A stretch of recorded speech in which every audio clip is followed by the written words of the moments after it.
already. No, put that down. I'll tell you when. I can't put it down. Put it down. I'll tell you when. Put it down. I'll tell you when. Okay, Uncle Peter.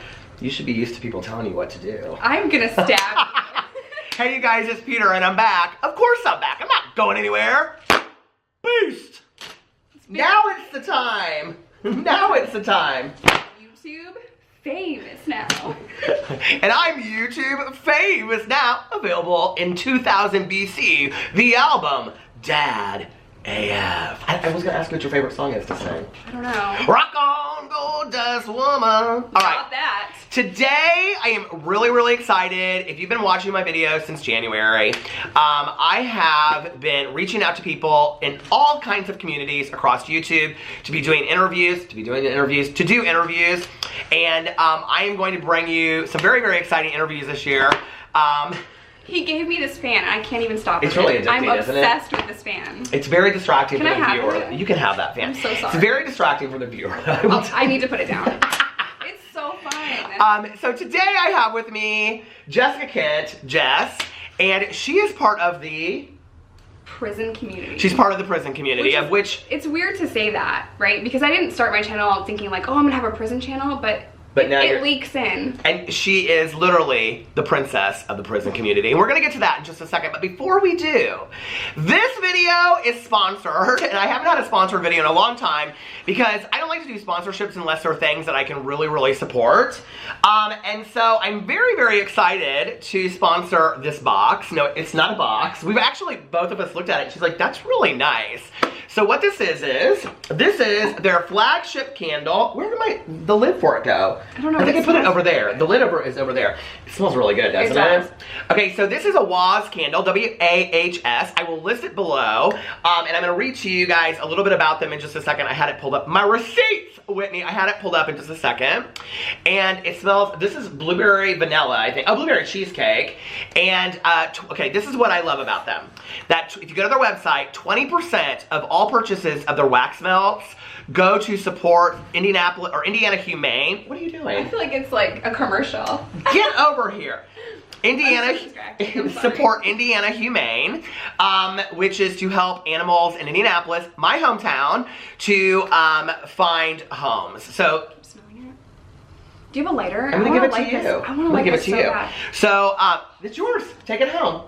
Thank you. Anyway, so go check them out. I want to read you guys a little bit about the backstory of them. I had it all pulled up and now I don't. So I want to read you guys just a little bit of a backstory that they provided with me so you guys know a little bit more about them. And then I will link all their information below. Please go check them out. They're a fantastic, organization, business, and I love any business that donates money, especially to animals, because if you guys watch my channels, you know, PB the Flying Chihuahua and my best friend, Melissa, one of my best friends, Melissa, she works with animal rescues. My best friend owns a dog kennel, so you guys know animals are very, very important to me and in my life. So that's why this sponsorship is really, really dear to my heart. So let me give you guys a little backstory.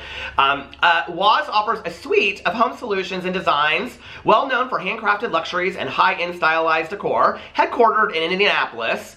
The candle you have is 100% derived from American-grown soybeans and contains lead-free cotton core wicks primed with vegetable-based wax. To fragrance our candles, we use a blend of the purest essential oils and free, I don't know how to say that word, perfume oils. Our candles are preservative and petroleum-free and 100% vegan. Also very highly scented, but not overbearing, which I would totally agree with. Yeah, for sure. We boast a minimalistic yet fun design and are also partnering with Indie Humane to provide wax melts in the shape of paws. We give 20% of each melt ordered. That's the backstory. So, here it is again. I love that. This is now Jess's candle. You did not have to give this to me. Yes, absolutely. It smells so good. I mean, we can smell it like all over the room, so go check it out. All right, so thank you guys so much for sponsoring that video. I will link their information below. It'll be the first thing that you guys see when you go down there. And now let's get into the interview of life. It's bigger than my face. Like, it's crazy. Well, look how big I look. I have to sit like way back. That's not fair. I'm just small. She's on a bigger chair, so I'm trying to think of like how to get into this, first of all. Well, let me tell you what happened. So, Her channel, let me just tell you, if you guys don't know about the prison community, boom, boom, boom, boom, boom, boom, boom, boom, boom. I mean, it is like rising, okay? You literally like 2 or 3 weeks ago were at like 15,000 subscribers. So when you like found me, I just hit 15. Like 2 days before that, I was at like 8. And that was 2 or 3 weeks ago. Yeah. And where are you at now? 35. I just hit 35. So she's gained 20,000. Nothing. 20,000 subscribers in like 2 weeks. Yeah, it's crazy, and I have anxiety, so I'm like, oh, I don't even want to think about it, but it's really exciting, and my channel is just about helping people, and I think that's what people are drawn to. You know, I don't know what brought you to my channel, but it really is inspiring. Like, my subscribers inspire me, you know, and I'm just so proud of them. A lot of them are in recovery, a lot of them have been to prison too, and they inspire me, and hopefully I'm inspiring them too. Well, one of the things, since you asked, like and I think that's fantastic, you asked how I found your channel.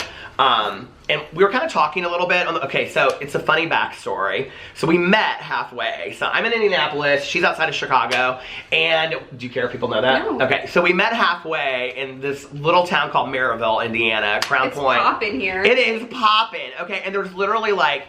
I can't do it. There's literally like 20 hotels here. So anyway. This is hard. It is hard. It's a skill. It's an Olympic sport. So anyway, there's literally like 20 hotels here, and I kind of knew the one that I wanted to go to, which it doesn't really look like the pictures, I will say.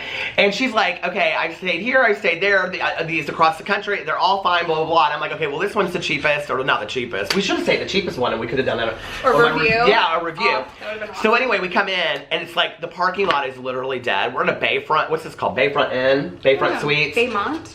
Baymont, maybe? There's so many. So it's literally dead, okay? Not one car, and it's probably 40 minutes to a half an hour before the check-in time, and the girl looks at us and she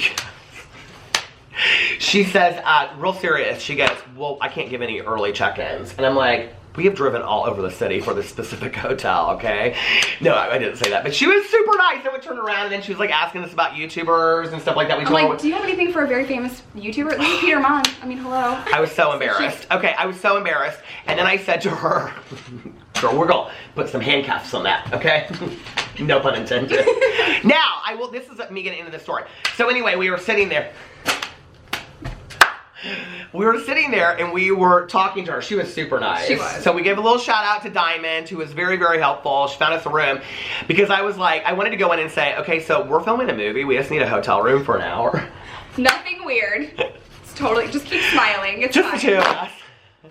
Like they would have believed that. But anyway, she was so funny at the end of it. She told me my driver's license picture was really nice. It's such a lie. It's 30 years ago. It is. It's like, but anyway.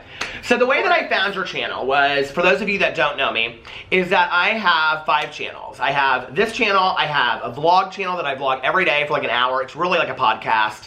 I have a Peterisms channel where I do motivations and meditations. But how though? How do you have 5 channels? Do you sleep? I do sleep. I just boom, boom, boom, boom, boom, boom, boom. I mean, crazy. I love that you have a camera, battery charger there. I have one over here. We have every plug used. We're so ready. And then I have a booktube channel, which is where I started, which is all just talking about books. So booktube would be very comparable to like the prison community. So in like a very specific niche community. And then I have a review channel that I started last year. So on my vlog channel, I talk a lot about being sober and being in recovery because December 17th of 1994 is my sobriety date. I just want to hug you when you say that. Oh, thank you. I've been sober for 24 years. 24 years. I talk about it a lot. My channels, I'm very active in a 12-step program. So one night I was talking about something and I don't know what it was. Oh, I was talking about going to jail because I've done my fair share of county time. I've never been to prison. County time's worse. Yet. We say, you know, you're eligible too. And so if I would go back out there and start using again, I mean, that could happen. And one of the things, like when Jessica and I first started talking, I was sitting in the parking lot of Kroger talking to her on the phone. We had such a great conversation. And, you know, when she was telling me stuff, I thanked her for telling her story because I think her story is so important for those drug addicts and alcoholics of us out there or those people currently working on their story to know where they could end up at some point. That I think it's so important that you share your story so that we remember why we don't want to go back out there. Yeah. And for the people that are working, and what I mean by working on your story is that you're out there actively using right now, and maybe by hearing Jess's story, something will click and it will make you want to change your life. And I'm sure you've had to have gotten comments or messages from people saying, thank you so much for your message because this has stopped me. I have, and you know, I have my favorites. I've had people reach out to me saying, I'm going to rehab today because of you. And like, I'll start crying if I think about it too much, but we have one subscriber, his name is Christian. Shout out to you, Christian. He has gotten out of rehab. He is 90 days sober. And oh, wow. I am just like, it gives me goosebumps, like literal goosebumps, because I'm so beyond proud of them. And like I said, they inspire me every single day. So I'm glad that my message can help them, because when I was using, I didn't have anyone that I could talk to or go to. I didn't have a community that supported me. It was actually quite the opposite, right? So my channel, I'm very meticulous with the block button. I'm very liberal with that block button, just so that my subscribers have a place to go that gives them hope and gives them encouragement. And I am so proud of each and every one of my subscribers, because they were so kind and supportive and encouraging. And I'm just like, I have the best subscribers on YouTube. I don't even know how it happened, but they're just so amazing. I think the one thing about YouTube that's fantastic is that you can each feel like you have the best subscribers. Yeah. You know? And I want to clarify this. When you're talking about the block button, you're saying what you're trying to do is provide a safe space for people to be able to share their experiences, which is so vital. It's very, very important. And I've gotten a little shade on that, like, you're not going to grow blocking at this rate. I don't care. If I didn't get one more subscriber, I'd be completely happy. I care so much about them and what they're seeing. So the last thing I want is them to come to my channel and see negative comments and make them feel worse about their addiction, because we've all felt shame. We felt crap in our addiction. We don't need anything else making it worse.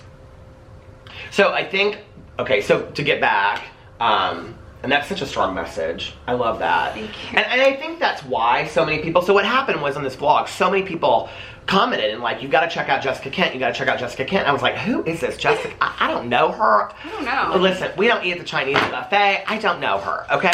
So I'm like, who is this Jessica Kent girl? So I go in and I start watching her videos, and I literally binged like a ton of them. Now I will tell you before getting in this interview that I stopped when I reached out to her, because I wanted to come into this interview completely just being like not knowing any more than I already knew. And what was interesting was when I started talking about her in my vlogs, then everybody said you need to go check out Kristina Randall, who's one of your so if she's the princess, she considers her the queen, and she's like a very dear friend of yours. She is. I love her. She's Grandma Kristina, and this girl has been through so much, and we're like-minded. We have the same goals, and that's to help people, and we just click in that. So I'm so grateful for her. So shout out to Kristina. Yeah. Okay, I would like to go back a little bit, because I'd like to talk about the comments that you get on YouTube. Sure. And how that, because we were talking about that in the car and all that kind of stuff, but I want to go back. And I think I want to start with maybe like where, because you said in my car, you said you didn't get started on YouTube until you were completely prepared. So can you explain what that means? Because there's a lot of people out there that want to start YouTube channels, no matter what community they're in, and they don't know like how to do that. So maybe if you could explain like what got you prepared and how you decided what your message was going to be, or what you wanted to do with your channel. You know, I really just thought on it and meditated on it for a long time. So I'm 5 years out of prison and 7 years in sobriety, and I waited until my life was stable. I was somewhat successful, and by that I just really mean like happy and in a good mental place, because if you're not ready for YouTube and you talk about things that could seem that are like controversial, you might get really crappy comments. I mean, YouTube gives us the anonymity to just say whatever we want in the comment section without repercussions. So I knew that, and I would see that on other channels, and I was just like, nope, let me turn off my phone, I'm not ready. So I waited until I was completely prepared and healed from my past, because if I went on YouTube and I wasn't like completely recovered from my past and stable and happy and in a good place, it wouldn't have gone so well. You know, I would really have meditated on the negative comments I was getting instead of the positive. So I'm also a psychology student, and like 70% of our thoughts are negative and redundant, so we really have to watch out for what we think about and meditate on. And I just knew, like 5 years ago, my first year out of prison, I wasn't ready. I didn't even have dishes. Like, I was not ready to talk to someone about getting their life straight until I had done it myself. So now I feel like I'm finally at that place where I'm in a really good, positive environment. I have got a great man and a good family, and I'm just so blessed for every single thing. And I think that's kind of what prison does to us. It makes us grateful for a light switch, you guys. So I'm like literally grateful for every single thing. And I had to wait. I couldn't do it, like I said, my first year out of prison. I know you don't need to hear this from me, but just hearing you talk, it's like, yeah, and I said this to you on the phone. I mean, I have so many friends of mine, and I don't talk much about this because I keep a lot of my sobriety stuff private, but I mean, 50% of my friends have been to prison, and you know, I feel very blessed that my addiction didn't lead me there. And one of the things I often say, because we're going to get into your drugs of choice, is that when I got sober in '94, heroin was not as prevalent as it is today, and that I believe that if it was, I would be dead right now. You know, a week doesn't go by where I don't hear of someone that's passed away from opioid or heroin overdose. And, you know, right now in the United States, we're called the United States of Addiction. Opioid and heroin addiction, I think, takes somebody every 9 minutes. So while we were filming this video, already 2 people have almost passed away. And it breaks my heart, you know, and when I hear people in early sobriety, I think your story is sometimes almost the most important. So I know you don't need to hear this from me, but I'm very, very proud of you. I think sometimes people don't understand. You know, like for me, it's very, very easy to get on video and to flip a fan and be funny and haha and tell a story. It's probably easy for you to like make a, well, I guess I shouldn't assume that. I'll ask you in a second, to make a commissary burrito. But I'm sure it's a reminder where you've come from too, but I know you don't need to hear this from me, but I'm very proud of you. I'm proud of you too. I mean, 24 years is amazing. I appreciate it. And I think it's hard. Like, I think, you know, one of the things that we would both understand is that it's hard to tell your truth. Yeah.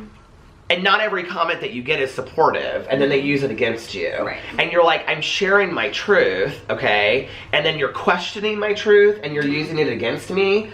It's painful sometimes, right? You know, the really funny thing is I'm so used to that. I'm not used to the love that I'm getting. And that is where, like, I'm gonna start crying. I'm so used to people being negative and crappy to me and saying horrible things. I'm not used to people being loving and kind and supportive. So when I tell you that I'm like grateful for this platform and my subscribers, I truly mean that. And it's been the most overwhelming month of my life, and I mean that in the best way. I've just gotten like an outpour of kindness, and then people like really that need my help, and I thrive best in that. You know, if I can help someone with my time, a little message on a DM or a video, I'm gonna do it. So I kind of don't sleep anymore. I spend all of my time, you know, DMing and making videos because it's so important, and I want them to have, you know, someone to look up to and someone that has done well outside of prison, because there are not many, you know, and that is just so important to me. Now, I know you're not from Illinois originally, but in the state of Indiana, my allergies are driving me crazy, I apologize. In the state of Indiana, the recidivism rate, which means people that go back to prison, the recidivism rate for women in Indiana is 80%, and it's all almost from failed drug screens. Right. So you think about somebody that's on parole for their first, well, how long were you on parole? Oh gosh, 2 years? So 2 years, okay, that you're mandated to probably go to meetings, be active in a 12-step program. You're not. Oh, you're not? You're not. Every state is different. So that could be the terms and conditions of your parole. So New York State, they mandate you to go to drug and alcohol. Arkansas, no one cared.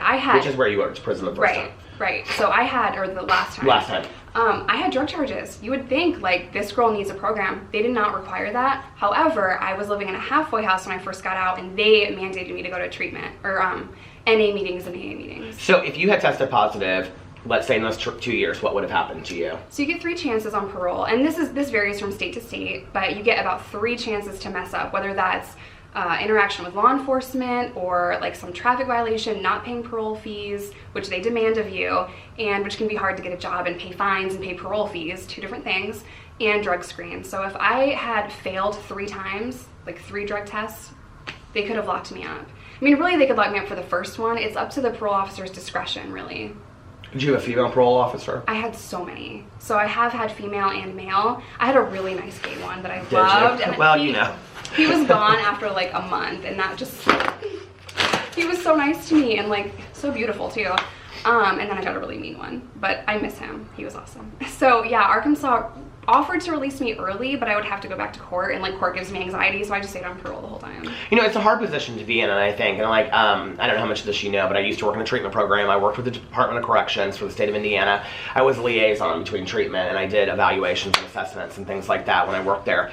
And you know, it's a fine line between being tough love and being compassionate. Yeah. And I think sometimes being compassionate is having tough love. And so, you know, I always looked at probation officers, parole officers, of which there's a difference, and a lot of people don't understand that. But, you know, I always would like look at their jobs, and there were some that just were like, their caseloads were so full. Yeah. And then there were others that, I don't know, I just met some that, I'm like, their faces are going through my head because I work with so many fantastic, more so probation officers.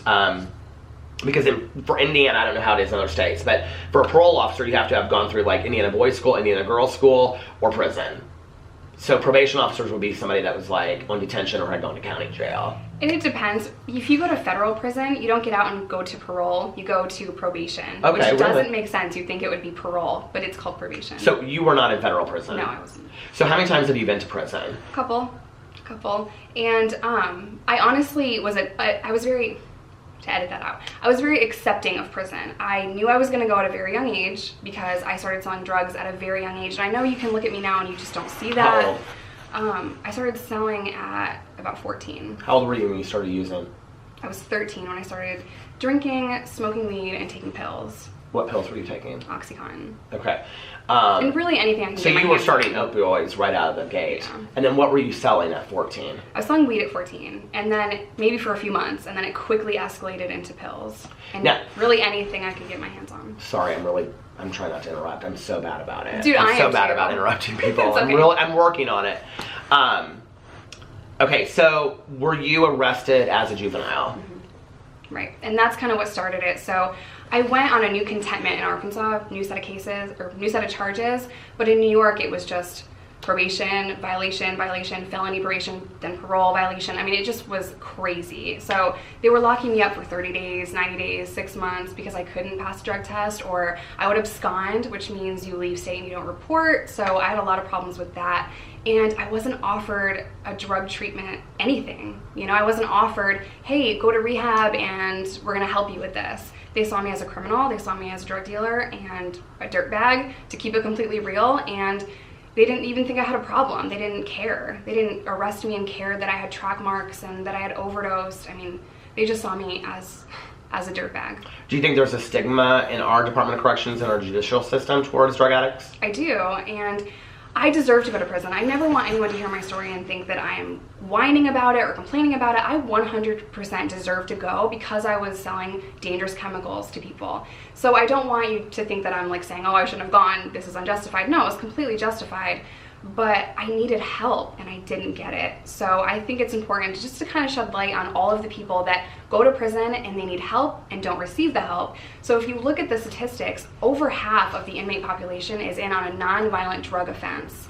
And we have a serious, like, it's a crisis in this country right now. So that is what I'm speaking on. And I didn't receive help, and I know plenty of people that have died because they went to prison and they couldn't make it, and they didn't get help with their drug addiction. They went out into the street, into a society that was not welcoming, into a society that said, you're a felon, we're not gonna rent to you, we're not gonna hire to you, and they had to kind of be forced back into that criminal life, and then went back and used and passed away because of it. Now I know, like, so you've been sober 7 years and you've been out of prison 5. Mm-hmm. So you got sober the day you went into prison, because you were in prison the last time 2 years. Right, 2.5. So you used right up to when you went in. Mm-hmm. Okay. So 4:30 a.m. on October 11th, 2011 is the last time I used. Oh, wow. I remember looking, I was in a crappy hotel, not like this. This is fancy up in here, we bougie. But I remember getting high. Which is why you came in and you go, the wall's dirty. I should have brought Okay, the wall over here, this is why, I'm just going to show you guys really quick, okay? I should have This brought is a why vacuum we cleaner. picked this room, because it's a red wall, and we thought it would be nice. So but there's no, we would be sitting like right up on the camera. Yeah. So I said, well, we're just going to put it this way, it's fine. She goes, the wall's dirty. I said, the wall's dirty? And then she goes, do they have Uber Eats in here? I said, we're doing a video about the prison community, Jess, in case you forgot. I just want some nachos. Your girl can eat. Hold on a second, okay, because my camera's, see the red, it's gonna stop, so I'm gonna stop it real quick, we'll be right back. Okay, this is going really long. This is gonna be a long, yeah, we're at 23 minutes already. It doesn't feel like it's that long. Okay, so looking back on your life now, do you feel like you needed to, or you had to, like, when I look back on my life and a lot of the things that happened to me, the jail time, the wrecked cars, the distrust from people, I mean, I've burnt so many people with my addiction that all that needed to happen for me. I remember I said to my mom one time, I said, I needed to snort every line of cocaine that I ever did and eat every pill or I wouldn't be where I'm at today. I wouldn't have what I have. And she was like, I don't want to hear it that way. And my mom got sober 6 months after I did. I didn't know that. Yeah, so we had 13 years sober together before she passed away. But, you know, like, I think, like, and that was too much for her to hear, but I do feel that way. I'm very grateful for everything I did because it got me to where I'm at now. I'm thankful that I had people around me, too, that were tough enough to not continue to enable me, because I did have a lot of people that were enabling me. So when you look back on that 7 years and the time before that, so you were 22 when you went into prison? Okay. So let's say the 10 years before that, we started using around the same age. Yeah. So I started using about 12, 13. When you look back, do you feel like that had to happen for you to have what you have today? Absolutely. I would not be here if it wasn't for prison. And if I could like hug the arresting officers, which I would never have said in my old life, I would. I am so grateful for them. So they not only saved my life, but they saved my child's life. I was 3 weeks pregnant when I got arrested and I had no idea. So they saved my daughter's life. And I get goosebumps even just thinking about it because, what if they didn't arrest me and something happened to my child? I just would not have survived that. I know I wouldn't have. So I am so grateful. Everything had to be hard. I had to go through that trauma of giving birth in prison. I had to go through overdoses. I had to live in hell, because now I am so grateful for every single thing I have. So I'm grateful. Prison saved my life. So you were full term in prison. Oh yeah, I was 3 weeks pregnant when I got arrested. So then they release you to go to a hospital. They don't release you. No, not release you, but like you go to a hospital. They chained me up. Right. Took me to a hospital, and then So you're cuffed in the bed while you're having your child. When I was having her, like the actual labor. You have 2 today, I have correct? 2. Okay. I have 2 little girls. I was not cuffed during the labor, but I was also very fortunate to have a really nice nurse. A nice CO, but shift change happens, right? So when shift change happened, a different officer came in and chained my leg to the bed about 4 hours after I gave birth. Wow. Is that a reminder of like, wow, like... It's hard to say out loud, so...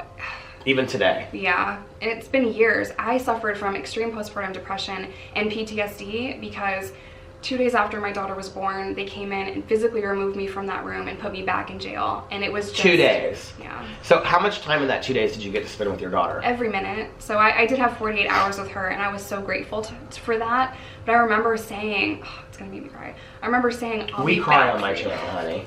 I'll be back for you. And they like ripped me off of this little bassinet that she was in, ripped me off of the thing, slammed me down in this wheelchair and cuffed me in the front just to get me out of the room, because I'm like, I wasn't going and I was gonna put up a fight. Like those mama bear instincts kicked in, and I was just like, you're gonna have to fight me to get me out of this room, because I just wasn't even thinking clearly at that moment. So yeah, it was brutal and it was traumatic, but I am grateful for it. Even the trauma I'm grateful for, because it made me stronger, and now the bond that I have with my child is unreal. I mean, we've just gone through so much together, so that's my best little buddy. So I'm very grateful for her. Who took care of her while you were in prison? She went to foster care. So I had to then get out. Was that hard? I didn't know where she was for 4 months, so yeah. Just to clarify, that me going like that was not me judging. That was me, like, I can't even imagine.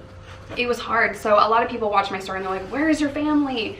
First of all, it's not their responsibility. I messed up here, right? Second of all, they live in New York and I was in Arkansas. They were 1,300 miles away. There was just no way that they could deal with DHS in 2 different states. Because she would have to stay in Arkansas. She'd have to stay in Arkansas for a little bit of time for a judge to grant her access to leave, right? So it was just crazy. So she went to DHS and I had to get out, go to a halfway house, work a DHS plan that involved driving 4 hours to see my daughter for 2 hours. And now keep in mind, she's 1.5. Did the foster family bring her to see you while you're in prison? No. So for 1.5 years, you didn't see her once? No. Not I saw once, her at court. Yeah, I saw her at court when she was 6 months old, and she had these little pigtails, and she was just the cutest little baby I've ever seen. But to go from, I don't know what my daughter looks like I just gave birth to her, saw her for 2 days, went back to prison for 6 months, now I'm seeing this baby. And I remember walking into that courthouse looking like, well, I wonder what my baby looks like, because I didn't know. I had no idea. A baby changes a lot in 6 months, right? So it was just scary feeling. So it would be really easy for me to sit here and say, I'm so sorry, which I am. I think it's easy to look at, for me today, having been through stuff, I think it's easier for me to look at things from 2 different sides. But at the same time, how much do you blame yourself? You missed out on your daughter's first 1.5 years of her life. I don't think like that at all. Do you not at all? I used to carry that around. When you were in prison, did you think about that? Every day. every single day. And I even got in fight with people that hurt children because I was a very different person and very protective. And I would see other women, and I'm not throwing shade here at all, but I would see other women go to prison pregnant and then have their babies and come back while I was pregnant, and they acted fine, like they were okay with it, right? And I didn't understand that. I thought if those women could do it, so could I.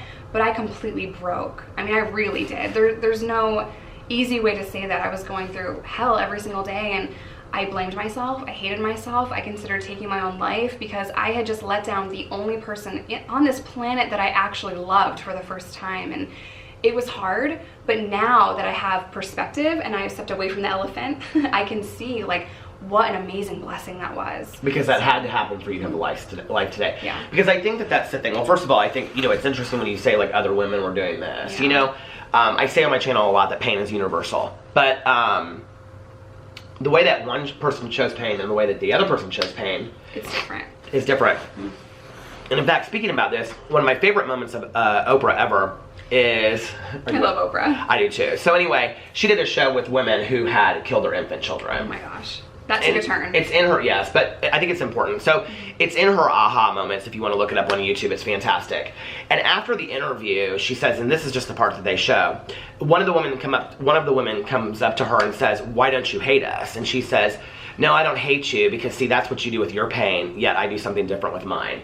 Yeah. And I think that that's important, you know? Like, I think somebody closing off and not feeling it is a defense mechanism. Right. You know, that doesn't mean that 10 years down the road they're not going to feel it. Right. And just from the outside looking in, I thought, oh, if they're okay, I can be okay. But it was just very different for me. They had to keep me in the infirmary for weeks because I couldn't talk, I couldn't eat. I had a complete mental breakdown, you know, and I thought, why am I not strong enough? You know, if they're strong enough to handle this, why am I not? And I do see that now, that everyone handles pain differently. And, you know, I broke in that moment. But like I said, it needed to happen. So she saved my life, and I'm very grateful for that little girl. I wish you could meet her. That's my girl. Well, I was supposed to come up there, but it was a long drive. So she was so kind to meet me halfway. And we're going to do a video on her channel as well. And she wants to ask me some questions about being in recovery and being an addict and stuff. So go check that out. I will link that below as well. I had a question I wanted to ask you. Do you think about like what you'll explain to her down the road? Yeah, so I'm going to be very open and honest with her. I think it's important to have uncomfortable conversations as a parent. Our job is not always easy. Uncomfortable conversations, okay. Yeah, I want to teach her everything about life, and that includes some uncomfortable things too. And I'm going to tell her, she already knows. At the right age, right? Right, so she is going to turn 7 next month. It's a big deal. She is 6 3/4, you know, so I'm going to tell her why I went to prison. Right now she knows mommy broke some rules and went to jail. So she is aware of we have to take responsibility for our actions and all of that. So she does know that, but she doesn't know the details. So it's important for you that what you didn't have, you're applying to. Yeah, absolutely.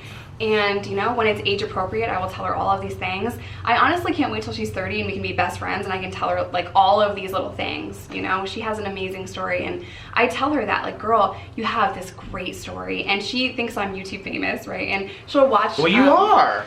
She'll watch some, like, little things of me editing, and she's like, that's you on TV. And I'm like, girl, it's us. Like, it's our story. And I love that. I can't wait to share it with her when the time is right. And right. when you were on Kristina's channel, that's what you guys talked about. Right. Mm-hmm. Because Kristina openly, she has her son in her stuff, doesn't she? Sometimes, yeah. Because I saw him on like a Snapchat or an Instagram story. He's the cutest little boy I've ever seen. Yeah, and he was, so he was standing in the backseat of the car, and she was like asking questions like you just said. Like, now, do you know about where your mommy went? And he said something like, I went to prison, and then she said why, and he said because of breaking rules. I think it was on Instagram or something. He's so smart too. What's up, Tootie? But he is so smart. Yeah, Kristina Randall is the channel, and you should link our video, the having a baby in prison. I will do that. It'll make you cry. I'm just gonna warn you. I cry. I can't even watch the whole thing. I haven't sat down and actually, because I had to film it, so I haven't even watched it. You know, it's interesting. One of the things from a YouTube point of view that we were talking about was she had posted a video today, and the video you titled. What'd I title it? Originally. Doing the Unthinkable or something? Doing the Unthinkable. And she said, do you think I should change the title? Okay, I mean, this is like the creative backstory of YouTube, right? This has nothing to do with the prison channel. Change it right now. And I said, what's the video about? And she goes, my friend breaking out of prison. I said, girl, you need to change that title to change it to my friend broke out of prison or breaking out of prison. So she changed it, but you said that like the majority of prison videos get demonetized. A lot of them do. And so she had to spell it P-R asterisk S or star S-O-N. And I was like... A lot of them do, and that's just so that they can review them, you know? So I can apply for a little YouTube review, and they can go and look at it, but that takes time. And you're not about the money. We've talked about that. I mean, you're so not about the money, but I still think it's interesting to me that that's the way that we view your stories, because I've watched enough of your stories to know, I mean, you joked earlier and said I'm ratchet. You're not. But you said that, and, you know, it's interesting because I think your story is so important. I think it's so powerful. I think your story is important too. Well, thank you. I appreciate that. 24 years, so. But I mean, at some point, that kind of gets boring. I mean, the fact that you're appealing to a younger audience, you're appealing to a lot of women that have gone through what you've gone through. Yeah. I think sometimes, like, we see the movies or the TV shows like Orange is the New Black and Wentworth and these shows, and I think we have an idea of what it's really like. Now, you don't watch those shows. I don't, and I have seen like clips here and there. I did watch the first season of Orange is the New Black because that was kind of coming out when I first got out, and it was, you know, it was kind of funny, but then it kind of got weird and like not realistic, so I just... So tell us some of the misconceptions about prison. I don't know, how much time do you have? Give us a couple, the top ones. Okay, drop the soap. Don't drop the soap. Nothing happens if you drop the soap in a shower. Everyone's just gonna be like, you gonna pick that up? And don't, because they'll make jokes about it, but if it falls on the floor and you drop soap in prison, just throw it away, because things happen in a shower. You don't want to reuse that soap. Soap does not wash itself, so the only thing that happens when you drop the soap is you can't reuse it again. That's a good one, right? That's a good one, yeah. Because you hear like little terms all the time. I wish I could title my video that, but I can't.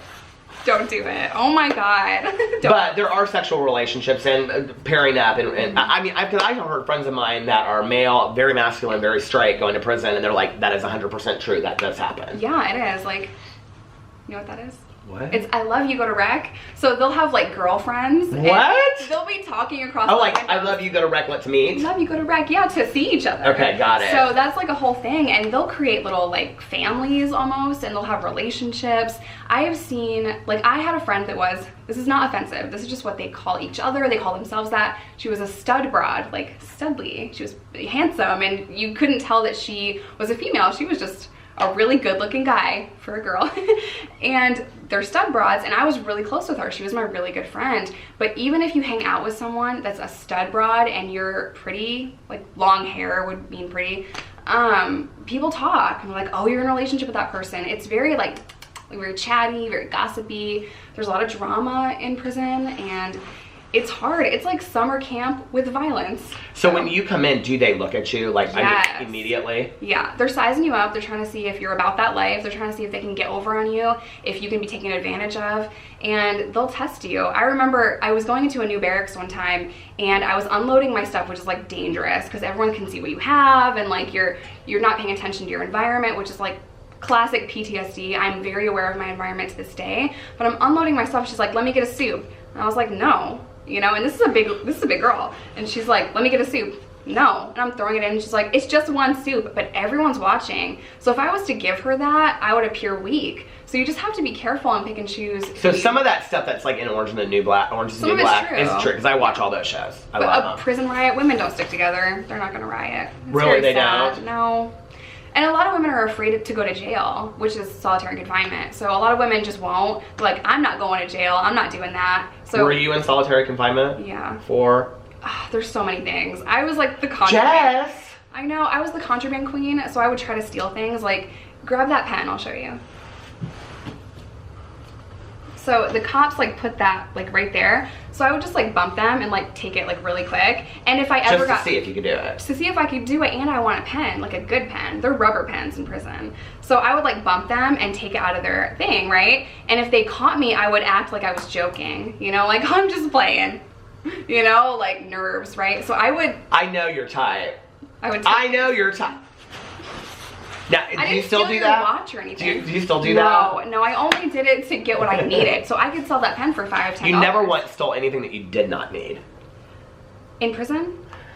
I stole in prison all the time from guards or from nurse stations so that I could resell those things and make money. So okay. I didn't need the pen. I was gonna sell the pen for $5, $10 of commissary food, hygiene items, whatever I needed. Are there drugs in jail? Yes. Prison? A lot. It depends on where you are. I'm not asking you because I don't know, because I do know. Yeah, it depends on where you are, but yeah, absolutely. But there is also recovery in prison. Yes. So if you wanted to go to meetings and work a program, you yeah, could. yeah. So you can go to church, you can go to meetings. A lot of times women are going to try to get kites back and forth, which is little letters, or they're trying to sneak around and do things that they're not supposed to do. So yeah, I have. But you also get time off prison. So correct, like if you get your GED, if you complete a drug and alcohol class, if you do this, you get a certain amount of time supposedly off sometimes. It depends on the facility. Okay. Right, and you know, it depends on your crime. Because in Indiana, that's big. So we're 2 for 1 state. So let's say if you got 2 years in Indiana, you do a year, right? Mm-hmm. And if you go in and then you get your GED, I think you get so much time knocked off. This is how it's been explained to me. I didn't get time off my last bid, and I got my GED. I did a bunch of classes. I completed a Christian program, and I didn't get time off. The parole board looked at that and just said, okay, we're not going to stipulate you to a 6-month-long drug program in the prison. So they can stipulate you to do these long programs, and I just got fortunate enough to know how to work the system, to do a shorter Christian program to get out. And I manipulated that just so that I can get home faster to my daughter. Did you have a job while you were in prison? When I was in prison? Yeah. So I did Chain Gang. And oh, that's your video. Okay. You haven't watched that yet. No, that's the one I haven't watched. Or yeah. That's one of them that I haven't watched. She has like 9 million videos. Do you know how many you have? No idea. Okay. No idea. How many do you have privatized?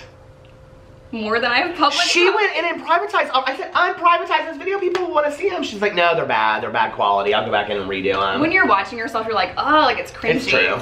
It's horrible. So what was your job? So I did Chain Gang, which you guys are just going to have to watch that on my channel. I can't explain That's it. like going out in the community, correct? And no, it's outside the fence. You're going to just have to watch the video, Peter. God. It's your digging that holes, candle basically. is so strong. Can you see? I mean, it's like so strong. It's so good, though. I know. need that in my house. I have a bodybuilder boyfriend, you guys. Protein and eggs, that's all I'm gonna say. So don't even try to come for because it's bad. You'll pass out in the foyer. But they have other jobs. So the prison runs like a city. So I worked in laundry. I worked, what else did I do? I did kitchen for a little while, but they have porters, which is cleaners. They have porters, they have beauty shop people, they have library people. So there's all kinds of jobs in prison. Sally Port, and that's bringing in like orders, like truck orders for food or laundry or whatever it is. So there's tons of jobs. How much did you make a day? $0. You don't make anything? Mm-mm. So you don't make even like 35 cents that goes to your commissary or? I didn't. And I know there are some like work release programs, but I made no money. I was working 12-hour days making $0.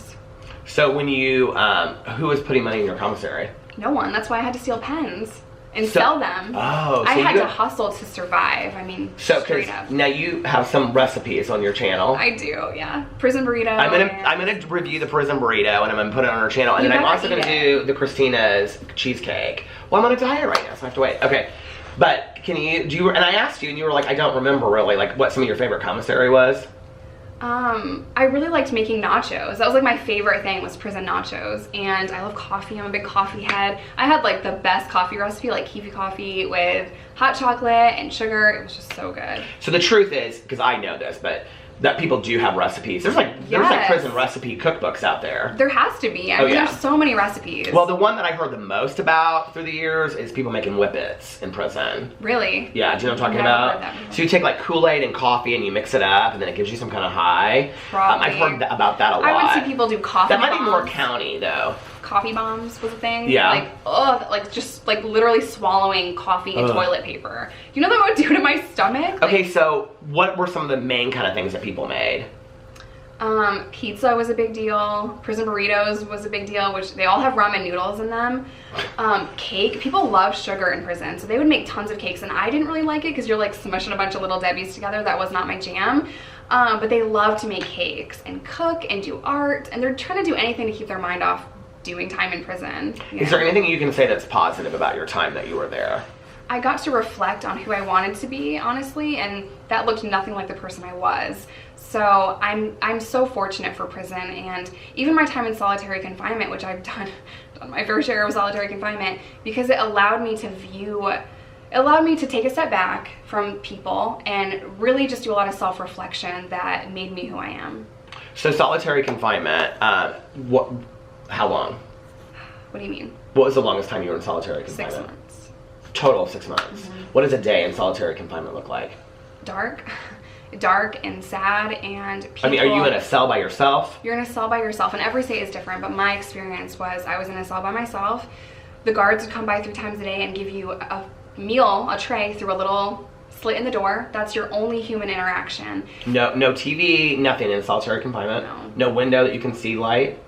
They use that. They use light deprivation to mess with your mind. So for 6 months, you're in a room by yourself. Yeah. So let's just pause for a moment. I'm pausing. So for 6 months. Yeah, nothing. It's not quiet. I mean, like that moves me to tears. I don't even understand how you get through something like that. It's not quiet. So it's everyone's screaming, yelling. They're cutting themselves. They could try to kill themselves. Like, I see you tearing up. I'm gonna cry too. But I just like, you know, I mean, I'm not saying that, you know, and you're owning it and you're saying I deserved it. I did the things to deserve it. But at the same time, it's like, that was for a fight. I deserved that time. I beat up someone and I got pepper sprayed. So it might have been just under 6 months because they had to transfer me. I got kicked out of a prison, dude. I got kicked out of a medium security prison and sent back to a maximum security prison for fighting with this girl. And that was really all it took for me. Just like, you put hands on me, I'm gonna defend myself. And I thought that was gonna be, I was gonna get out of that charge because she hit me first.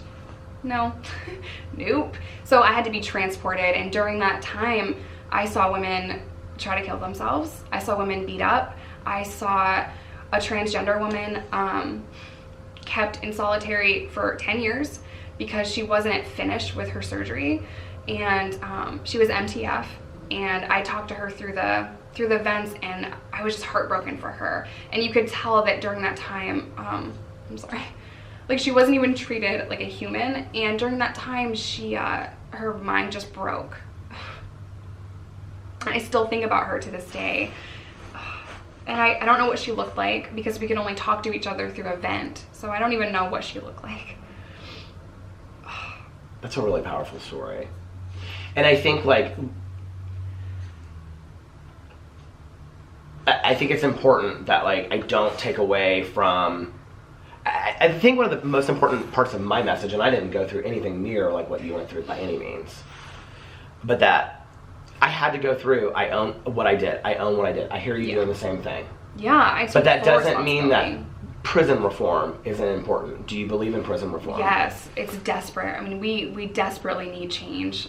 And I think, honestly, if we could just start to break down the stigma of drug addicts and start helping them and truly rehabilitating them, it's not only beneficial to the person and their family, but it's beneficial to society as well. We're pushing out broken people into a society that is, like I said earlier, not welcoming to them. So if we want to see drastic changes, we need to make drastic changes. You know, if we really want to see people recover and get better, if we truly want to save lives, we need to completely change how we view prison. So before we get off here, it's going to stop again. Hold on. This is a long interview. Hold on a second.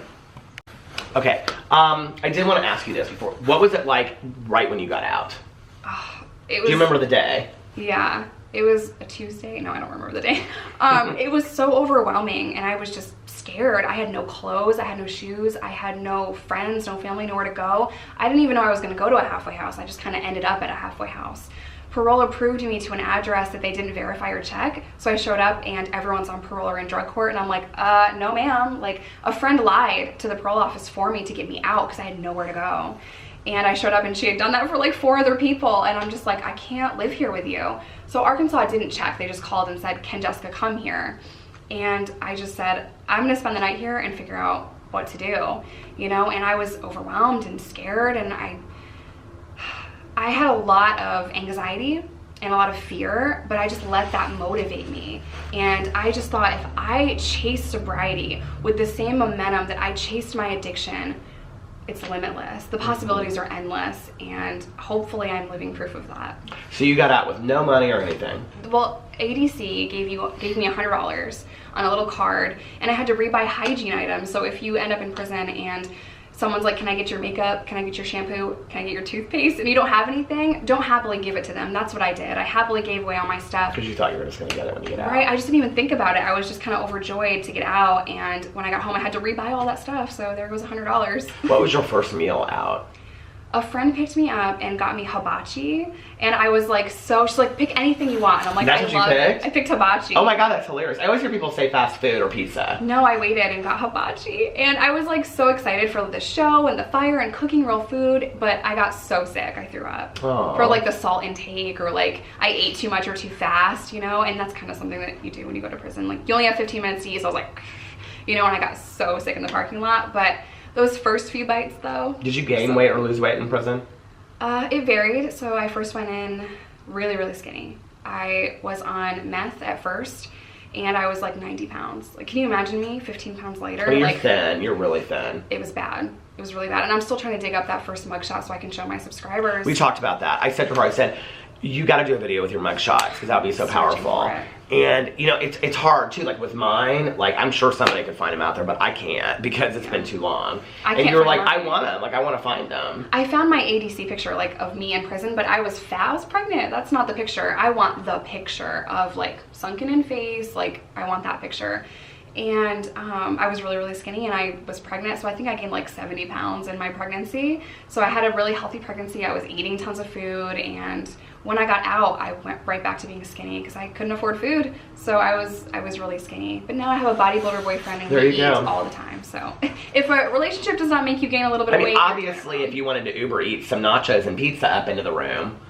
I'm obsessed. This isn't a vacation, Jess, okay? I'm obsessed with Uber Eats, and I love food. I've never done it. I've never Postmated either. I'm scared. I have so horrible social anxiety. I get so worried. You open the door and you say, thank you so much, Charlie, for my food, and that's it. I don't know. Okay.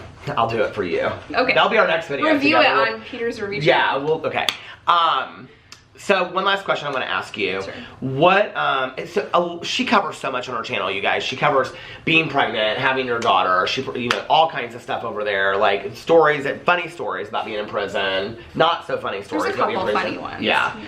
Yeah. What suggestion would you give out there to the man or the woman or whoever is out there, you know, struggling in the middle of their addiction, hustling, just trying to get by one day after another? Because that's one thing I think for me, like you say, you're so proud of my 24 years. Well, sometimes I forget what that hustle looks like. Mm-hmm. I mean, it's been so long. It's a daily fight. It's a daily fight. And I, you know, I had given up probably 2 years before I got sober and didn't even realize I had given up. Mm-hmm. And just it's a hustle every day. And you know, some people always say to me, like, what was your first job? And I said, my first and only job before working in a treatment program was dealing drugs, and I wasn't good at it. I wasn't, you know, and it really just paid for me to use. So to the person out there that is struggling today watching this, that's in the middle of their own addiction, that doesn't see a way out or is scared, because I think that's the one thing we don't often talk about is how terrifying it is to think that we're going to make a change. Yeah. What would you say to them by your experience and what you've gone through? Really, the first thing I would say is reach out. Reach out for help. There are so many resources that you can find, whether it's just going to a meeting and getting a sponsor. That person could save your life. And you'd be hard pressed to go to someone and say, I am struggling, I'm in addiction, I need help, and have them turn you away. And I think we think in our addiction, they're not gonna wanna help me, and we put these negative labels on ourselves, and we carry around shame and we carry around guilt, when really it takes a lot to ask for help, you know? So just reach out for help. And if you have no one else, you can always reach out to me on Instagram. But in my addiction, I thought, there is no other life. There is no, like, if you're telling me you're sober, you're lying. Like, there's no way. You don't understand me. You don't understand what I've gone through. And I thought that for a long time. And now, looking back, I'm like, life was so much harder back then. Mm-hmm. And I thought it wouldn't be. I thought I was living the life. I thought people working 9-to-5 jobs are not living, and it's very much opposite. I was not living, and I was slowly killing myself. And if addiction didn't take me, depression certainly would have. So reach out for help, and if you have no one, you can always reach out to me. And I'll try to find some resources and list them underneath there. They're like 1-800 numbers. You can find an NA meeting anywhere, you know, suicide hotlines and meetings, and you can, there's so much out there now. Whether you're indigent and have to go to rehab, there are so many programs. So definitely do the research, and just day one could be the rest of your life, you know, the first day of the rest of your life. Yep. Thank you so much for being on my channel. You're I really welcome. Appreciate it. And don't forget to go check out her channel. I will link it below, right underneath the candle. And we're going to go now and film a video on her channel before she pushes me to go order something on Uber Eats. We're getting nachos. Stop no, this diet. I'm on a diet. Give me a hug. Thank you so much, sweetheart. You're welcome. Aww. I love you. I love you too. And I will see you guys tomorrow. Bye. Bye, guys.